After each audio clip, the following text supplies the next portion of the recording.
পুজোর আগমে প্রতিটি চ্যানেলে আসছে গল্পের নতুন মোড়। বিনোদন জগতে পিছিয়ে নেই জি বাংলাও। দুর্গাপুজোর আগেই ঘোষণা হয়েছিল প্রতিটি ধারাবাহিকে নিত্য নতুন চমক নিয়ে গোটা মাস জুড়ে চলবে মাস জুড়ে শারদ সুরে। অর্থাৎ এই পুজোর মাসে কিভাবে কাটাবে প্রতিটি লেখার পরিবার, সেটাই দেখানো হবে। দুর্গাপুজো পেরিয়ে লক্ষ্মী পুজো আসতেই জি বাংলা চার নায়িকার জীবনে এলো নতুন মোড়। কিভাবে লক্ষ্মী মন্ত্র হয়ে উঠবে কুসুম, জগদ্ধাত্রী, পরিণীতা ও লাজবন্দী। এবার সেই গল্পই দেখা যাবে ধারাবাহিকের আগামী পর্বে।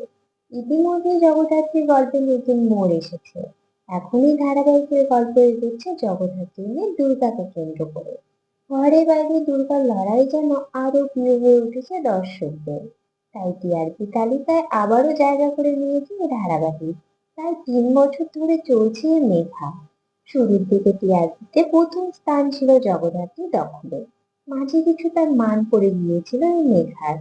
তবে ধীরে ধীরে গল্পের মোড়ে আবারও টিআরপি তালিকার প্রথম দিকে দেখা যায় ধারাবাহিককে। পরিণীতাকে শুরু থেকে দর্শক ভালোবাসা দিয়েছে। গ্রামের মেয়ে পারুলের লড়াইকে প্রশংসা করেছেন অনুরাগীরা। গ্রামের মেয়ে হয়েও পারুল কিন্তু শিক্ষিত। তাই এই গল্পটি দর্শকের চোখে অন্য জায়গা পেয়েছে। টিআরপিতে দারুণ ফল করে এই মেধা।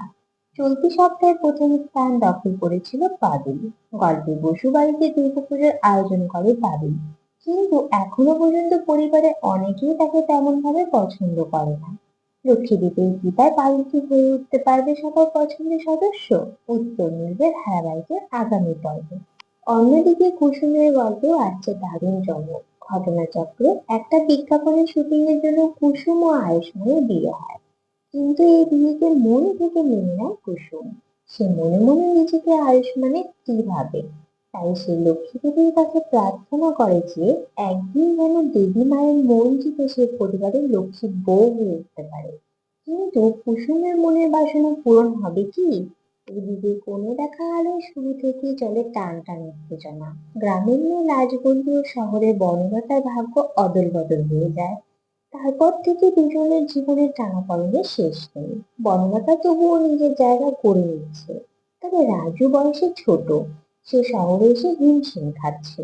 এদিকে একটু একটু করে লাজুর প্রতি দুর্বল হয়ে পড়ছে অনুভব।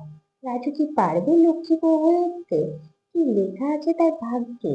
এসবের উত্তর মিলবে ধারাবাহিকের আগামী পর্বে।